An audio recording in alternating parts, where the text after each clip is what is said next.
الأمثال الشعبية. الأمثال الشعبية مراية أو ثقافة الشعوب. على أساس الأمثال الشعبية اللي بتقراها أو بتسمعها من أهلك دي بتحدد ثقافة الشعب ده عامل إزاي. يعني إزاي بيقدر يفكر، إزاي بيقدر يحل مشاكله، إزاي بيحكم على بعض، إزاي بيتصرف في المواقف، إزاي. فخلينا نتفق إن الأمثال الشعبية مراية كل شعب. أوكي؟ طيب، في الاول كده احب افهمكم حاجه سريعه. الامثال الشعبيه ملهاش اي علاقه بالحكم. الحكم بتطلع من راجل حكيم. الحكيم هو اللي بيستخدم عقله في كل شيء، يعني بيقدر يتصرف بعقله طول الوقت فبيؤخذ بكلامه. طيب ايه هي الحكمه؟ الحكمه انك تحط الشيء في موضعه صح، تتصرف صح، تتعامل صح، تتكلم صح. دي الحكم. هنخليها على جنب ونخلينا بقى ايه في الامثال الشعبيه الغريبه بالنسبه لي. في ناس بتفهم المغزى منها وفي ناس زي كده ما بتفهمش المغزى ده. طيب لما تيجي انت مثلا اشتكي لك وتقول لي ادي الجمل وادي الجمال، المطلوب مني اعمل ايه؟ اسلم على الجمل وانبهر بقى جمل وبتاع، واسلم على الجمال اهلا وسهلا يا حبيبي. استفدت انا ايه بقى من الحوار ومن اللفه اللي انت لففتها لي دي؟ وديتني الهرم ورجعتني يا راجل يا مؤمن، يعني ده كلام؟ طيب تقول لي ياما في الجراب يا حاوي، اصدقك. ده نوع من الامثال اللي هي ايه؟ تأكيدية، معلومة فطرية انت مولود عارفها اصلا. ليه؟ لان الحاوي دايما بلالين وبتاع ونار وكور وحركات، فهيحطهم في اكيد في الجراب يعني يا زكي. بس تقول لي بقى يا ما جاب الغراب لامه، لا لحد هنا بقى واستنى يا ولد، باش فش باش حوارات. غراب ايه اللي جاب لامه؟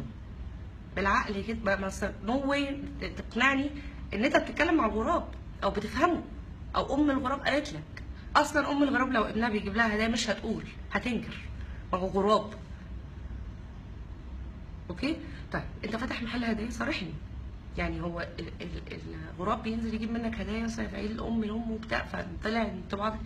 بلاش هري، بلاش هري وهبل. ده نوع من انواع الامثال ما بحبوش انا. طيب تيجي تقولي الغالي ثمنه فيه، افهم انا بقى غالي ثمنه، تعجبني دي عشان اصلا بحب الشوبينج، فحطها دايما في دماغي. الغالي ثمنه فيه، التيكت جوه فيه، غالي بقى ثمنه فيه. انما لما بحب اجيب حاجه رخيصه دايما التيكت بره. حطها كده في دماغك قبل ما تطلع على الكاونتر وتتدبس. طيب في نوع من انواع الامثال عباره عن ايه بقى؟ عن تجربه فرديه. تجربه فرديه، يعني دلوقتي وانا بصور فيديو وقعت، اقول لك ايه اللي يقع من على السفره هيتكسر. صايع انت بقى كده وبرنس، وتلاقيك كنت نجم اصلا ساعتها لما قلت البق ده وصدقوك، بدليل ان هو وصل لنا لحد دلوقتي. حضرتك دي تجربه فرديه، وانا شخصيا بنصحك ان انت تروح تراجع طبيب. اوكي؟ عندك مشكله في رقبتك 100%. ليه؟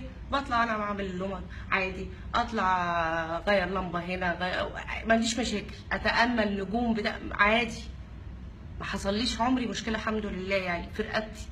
فما تجيش بقى تعمل فيلم وتقول لك اصل اللي يبص لفوق يتعب. ما تمثلش، كلنا بنبص لفوق عادي على فكره، انت بس اللي عندك مشكله. خلاص؟ طيب اجي اشتكي لصاحبتي هنا بتقول لي ابعدي عن الشر وغني له. طب انا ابعد عن الشر ماشي، مقبوله منك وشكرا يا حبيبه قلبي زي الفل، انما ليه اغني له؟ يعني انا ماشيه اصلا في الخباثه وعايزه اهرب من الشر ده، اقوم مغنيه بقى ومشرده لنفسي؟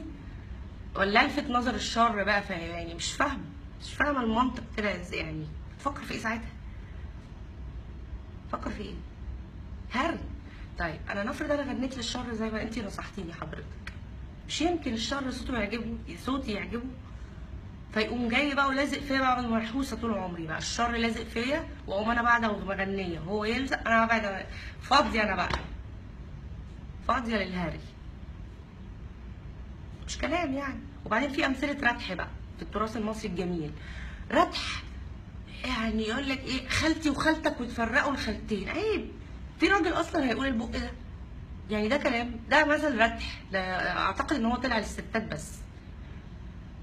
خالتي وخالتك، انا لو حد قال لي خالتي وخالتك وتفرقوا الخالتين هقول له امي وامك وامين امك بس. وابقى مثل اهو، ما انا ممكن بكره اطلع لكم مثل واقول لهم امي وامك وامين امك مثل جميل اهو، ايه المشكله؟ عادي بقى، دخلوه في النص في الزحمه كده، خلوه عادي.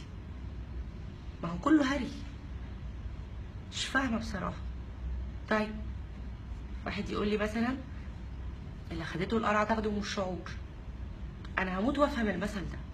يعني اللي خدته القرعه اصلا ما فيش ست قرعه نادرا الا لو في حاله صحيه معينه وهنخليها على جنب.